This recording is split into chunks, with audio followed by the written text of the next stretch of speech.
Welcome back, everybody. Monday morning show, final half hour. There's a couple of already rather large television announcements that came out here over the last 20 minutes. We'll share them before we wrap up the show on this Monday morning. I'm super pumped to have our next guest on. This is a nostalgia moment here because anytime I have Grant Olson on, he was our first guest we had when we made this transition to television. Radio forever, and then we made our first day. Grant was our first guinea pig, and it worked. So he's always good luck for the show. And he joins us this morning on Team No Sleep because you just welcomed a second kid into the universe. How's it going in the Olson household these days? You know, it's a little better than what I certainly thought it was going to be. Yeah, we're getting more sleep this time than last time, believe it or not. There we go. Things are going pretty good. That's great. Pretty good. How's mom doing? Doing really well, a lot better. Last couple of weeks, either my mom or her mom or somebody's been around helping out. And I was recruiting all last week, so that helped a ton. But yeah, Amy's doing well. Awesome. And yeah, very blessed to have, we started with the difficult child and now we went to the easy one. So what a blessing that is. Well, there he goes. It's great to see you. All right, now the heavy-hitting questions off the top, because Kolpak wanted me to ask you this because we saw the video with Polasek did on Friday. Would you be able to get a pitch to home plate without bouncing it? Yeah, but I'm going to launch it really high. But yeah, I'll get it there. What did you make of? Were you able to go on Friday? Or were you busy recruiting and stuff? No, I was able to go. It was a lot of fun. Great experience. Had a blast.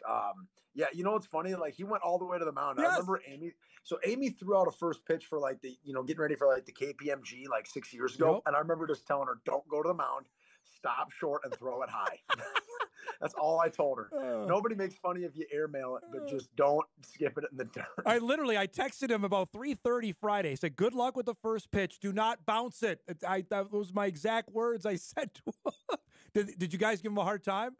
Yeah, he got a hard time for that for sure. So anyway, and I told him he used to throw amazing. He used to have the best arm in the team. He had the best arm on the team for years, and now it's just tight, sore. Oh man, describe that. I mean, you being a Twin Cities kid, that the Twins have done this now numerous times to have the Bison down. What'd that mean to you? Oh, just really special to be honored. It's your hometown. It's the team you grew up cheering for. Like I remember waving Homer Hankies, 25 years ago. Truly 25 years ago in the Metrodome. I remember waving Homer Hankies for some playoff games and whatnot. Like I can still tell you a heck of a lot about Joe Mauer and Justin Monroe. And even back when Torrey Hunter was still the center fielder, so anyway, it's just an honor to be there, really special. And then obviously it's a beautiful stadium and everybody was really friendly. And I mean, honestly, what's interesting? The Giants players were really, really friendly. I remember cool. Kind of looking at them and they give you the nod like, what's up, man? Anyway, it was cool. It was just a neat experience, once in a lifetime kind of stuff that, like you said, though, we've gotten to do it more than once. So really, really special. Can't take it for granted. What was your first Twins game at the Dome? Who do you remember they played? Oh, man, that's a great question. I honestly don't. I don't know. I went to so many games. Yeah. What I do remember is on Wednesdays you could get a student ticket in high school for $4. Nice. And then 3 $1 Dome Dogs, so $7, and you had a great night. That's what I. That's fantastic. That's exactly right. That's fantastic. That's awesome. Yeah, no, that's a vivid memory. Oh man, being cheap and going and watching the Twins game. You had a fun tweet you put out this weekend. You were back at your alma mater at Wayzata, I know, recruiting, but you also got to run into one of Jory Collins' incoming players in Sophie Hawkinson. Yes. What is it? Is it? I know you've done this enough now, but is it still surreal to be back in those hallways now recruiting? It is. It's just special. It's like sometimes it's a little bit like going back to the past. Like I feel like I'm a senior in high school and walking in again, and I'm expecting to see all my buddies. And anyway, so things have changed. They've certainly updated school, and every school's been updated and renovated, so it's not all the exact same. But it's really special to be able to go and do that and go down to the weight room and see the same strength coach that was there when I was there, and that's a special memory. And I did not know that the young lady is funny. We were in the gym watching a workout, and then all of a sudden I'm like, hey, coach, who's that basketball player over there? Like, oh man, she's coming to NDSU. Yeah. I said, well, then I got to go meet her and shake her hand. So anyway, that was a really cool moment. You don't get a chance to do that a whole lot, so that was special. I haven't asked your thoughts on this, that Moorhead is moving up to 6A football. Wayzata is coming to Moorhead in September. What do you think of the Spuds moving up to the top division now? Man, I can't wait to see him go compete with those guys. You know, the Spuds have got from everything that I know and just watching some Yeah. of their recruiting tape, they've got some really talented players that are coming up. So excited about that. Honestly, excited for some of the city schools. It's going to be a challenge. You Yeah. know, all of a sudden, you like one of the benefits and drawbacks of being in the city is you don't have to leave and go very far to get to play other teams. So now they get to experience what everybody else gets to experience. They get to experience what it's like going from Fargo to Minot to go play a game. So I think it's going to be a challenge for the city schools. I'm excited for them to have to battle some, just a little bit of adversity there with a tough travel schedule.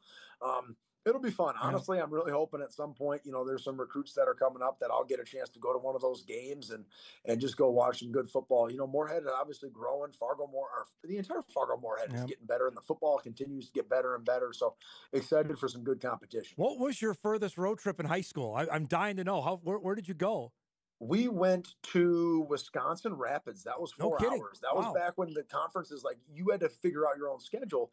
So a couple of years before, Wayzata had to go all the way out to the UP, I believe, if I remember correctly. They had to go all the way to Michigan. Wow. So then when I was in high school, we ended up going to Wisconsin Rapids. So that was a 4-ish hour drive. That was a fun experience. And then I remember we played Brainerd. We played at St. Cloud State, and then we played Brainerd in high school. So anyway, those were some good experiences. Wow. That's fantastic. I forgot that was the old days when you could play a outstate school. You guys did that all the time. Yeah, absolutely. Shoot, I still remember, I remember watching the film of Minnetonka coming up to the Fargo Dome and playing Fargo North way back when. That happened. And I still look back and I'm like, why don't we do that a little bit more? That was just some awesome opportunities. Let's play some games. Man, don't get me started in the state high school league. We could go for about 2 hours there. Without getting you too much in trouble, you're out on the road, and Kopak and I were talking about this. For fans out there, Grant, you're looking at 26, but you're well into 2027. You talk about that recruiting method and how common that is now. Yeah, well, everything's just gotten sped up, so the minute they move signing day up and they moved official visits up. So right now, I mean, we've got a lot of our class and a lot of our top targets pretty much set right now, to be honest with you. There's always a couple sleepers, which is what's so great about our camp and why we push so hard for kids to come. But the class is pretty much set. January is when we are humping it really hard to get from school to school to school to go see all the top players. And then we come back and we figure out who we really want to target. And then we spend the next 5-6 months going after them. But once you get to that point where we decide to shut it down, for instance, and just use an example of like quarterbacks, right? Like everybody only takes one quarterback. So the minute you find your quarterback for that particular class, you instantly start moving on into the next year's quarterbacks. And there's so much training and all these things that players are so much more developed than what they used to be. So I don't know. It's changed. It makes it harder. It makes your developmental guys harder to recruit. Your guys, like, it makes it harder to recruit a Cordell Olson. Now thankfully Cordell had the size you'd always be willing to take a shot on, but it took some development for him and a lot of other players. So it's harder to recruit 9-man guys. I don't necessarily like it, to be completely honest with you, just because it's harder and harder to find those under the radar guys. So anyway, we're still working really hard to make sure we don't miss on that group. But yeah, I'm about to leave here in half an hour. I'm going to drive back down to the Twin Cities, and I'm going to make sure I go to every single school I possibly can to make sure we turn over every rock and we don't miss a single kid. On the recruiting side of things, I always look at, Grant, who the kid is getting offered by rather than the stars. When you're in it, what are you paying attention to?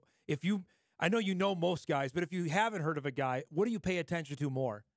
Man, that's a great question. I would say offers over stars as well. Stars mean nothing to me, especially because it's like, it's funny. It's like you go from a 0-star and then you get an offer from NDSU and you commit to NDSU and then magically you become a 3-star. And it's like, they didn't think you were a 3-star 3 weeks ago. And that's because a lot of people they're basing it off rankings and off, like, they're not basing it on what they think your actual talent level is, which is fine. There's nothing wrong with that, but that's just the way it works for a lot of people. So anyway, I think there's a couple programs out there that, for instance, that you really trust and respect, that people know recruit well.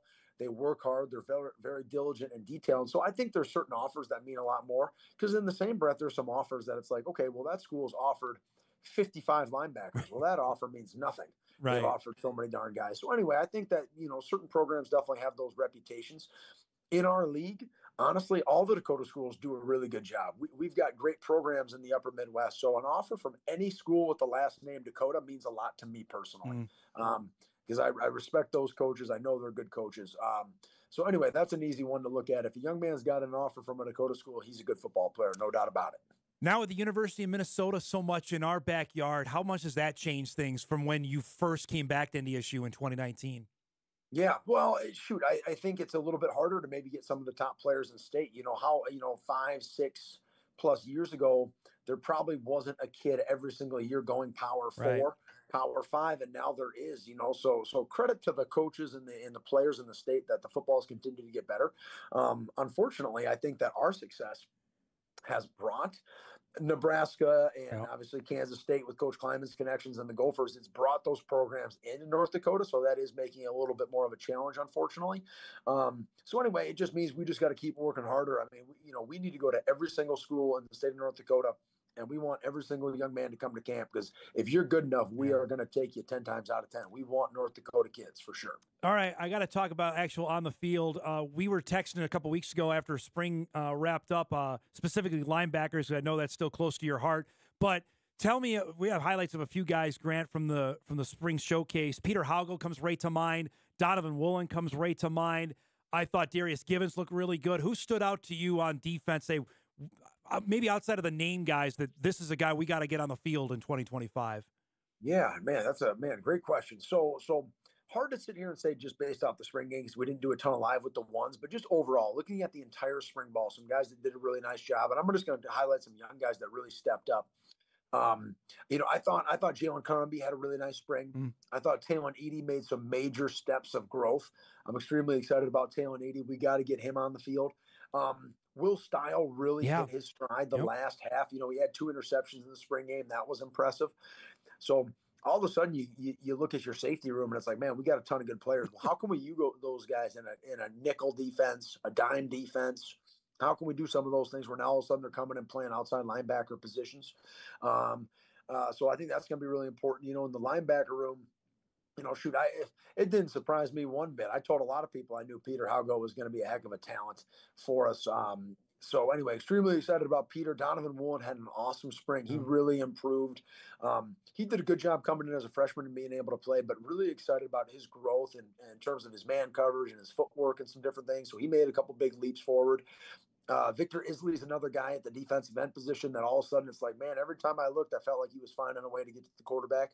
So I'm really excited about Victor. He's going to add some much needed depth on the defensive line. And then I'm even going to give you an old guy. I thought Jackson Dutenheffer took a step forward. I thought he without a doubt looked the best to me that he has ever looked. So I'm really pleased to have a 5th-year senior that's still working really hard and still finding a way to improve. Because if Jackson Dutenheffer is going to practice hard and get better, then everybody has to practice hard and get better. So anyway, I know I gave you a lot of names there, but I hope Bison fans. Hey, I like making sure the Bison fans know about all of our great players. We got a bunch of them. I don't know how much you can talk officially about the transfers you've added on the defensive side of the ball. One, I know you recruited for a while out of Hutchinson and Alex Elliott, but if you can, I guess maybe generically, those positions, how much were those targeted to say this is depth pieces or guys that can potentially help us in the fall? Yeah, absolutely. Well, both for sure. Both for sure. I mean, without a doubt, we're not going to bring in an older player that can't help us right away. That just doesn't make any sense at all. So we brought in some guys that we really believe that can compete right away from day one. And it's nice. They've been playing in good programs. I think that's one of the things that we're finding is that there's certain programs you got a much better opportunity to get a good player from that can fit at NDSU, meaning they can step in, learn the complex offense and defensive schemes that we do run, and then thrive. So anyway, I think that's something that's really important. And then also trusting those coaches. We called coaches at the schools that we've taken young men from and said, tell me about his work ethic. Tell me about his character. Can he fit at NDSU? And we got rave reviews on those guys. Now, just to be frank with you, there's other people that we made phone calls about we decided not to recruit. And the reason we decided not to recruit them is based on some factors, based on high school coaches, college coaches, teammates, whatever the case may be. I'm just like, hey, coach, he might not be as hard of a worker as is needed to be at NDSU, or coach, he might not fit the culture. He might not want to live in a cold climate. There's things like that happen. So there's any number of factors that can take guys off our lists, but we've done a great job of finding guys that fit, and they're going to step up and they're going to be able to play for us. I'm feeling extremely confident about this group that we're bringing in. I got to go here, but Wolves or Warriors? Who you got tonight? Wolves win, right? Yes, Wolves win, and then we close it out at home. I might be at that game. Oh. If you know anybody with tickets, I will be down there on Wednesday night. So, Dom, if you know anybody with some tickets, Coach Olson will pay full price for the record. What are you asking me for? I'll go with you, man. What do you ask me? I'll go with. Okay. Come on. So can you please put this out? All right, that we got Dom it. Izzo and Grant Olson need 2 tickets to the Twins or to the Timberwolves game on Wednesday night. Done and done, my man. Great to see you, bud. Thanks for doing this, and we'll talk soon. All right. Absolutely. Thanks, Tom. I appreciate Grant you. Olson joining us. His appearance brought to us by Northwestern Mutual. Good stuff for the Bison defensive coordinator there. We'll break. We come back. We'll wrap things up. Get you ready for a great Sports Monday. We got the lottery tonight and the Wolves. We'll wrap it up on Hot Mic right after this.